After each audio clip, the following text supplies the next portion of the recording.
Martin Luther King Day would mean that we're all treated equal, and we don't look at each other based upon race or religion or anything like that, but that we just see each other as other human beings. Hopefully, human beings created in God's image.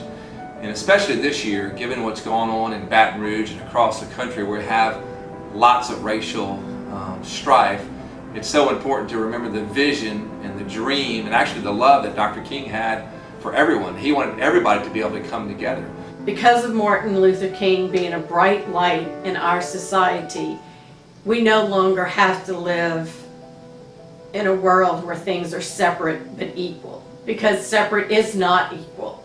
There was a time when I was about 7 years old where I watched a documentary of Johnny Cochran, and this had to be filmed back in the early 1960s. And in the documentary, Johnny Cochran, who was a celebrated lawyer, had graduated at the top of his law school class, was in a courtroom, and he was on a police brutality case, but because he was a black man, he wasn't allowed as an attorney to speak directly to the white police officer that he was examining. He had to ask the question to the court reporter, and then the court reporter was allowed to ask the question to the white police officer who he was questioning. And this man had a law degree. He was at the top of his class, but couldn't even ask a question in a courtroom where he was qualified to sit.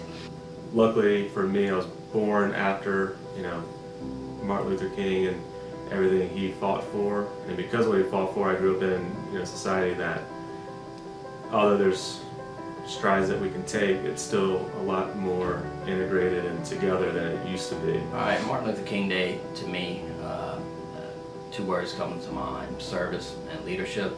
Essentially, Martin Luther King Day is an opportunity for us to celebrate diversity at this point. Of course, all the wonderful things that he did for our country. He was known, obviously, for his speeches as well as for his peaceful protest.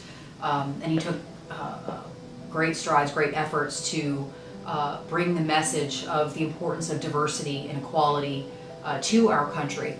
When I think of Dr. King, I think of a person who stood for peace and for love. Pray that by focusing and having a day set aside in remembrance of him, that we can continue to make efforts to move forward with equal opportunity for all.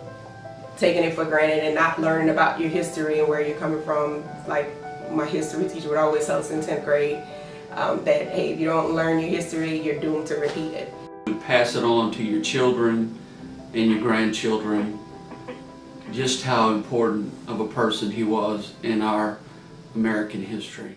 The other thing is that a man of conscience can never be a consensus leader. He doesn't take a stand in order to search for consensus. He's ultimately a molder of consensus.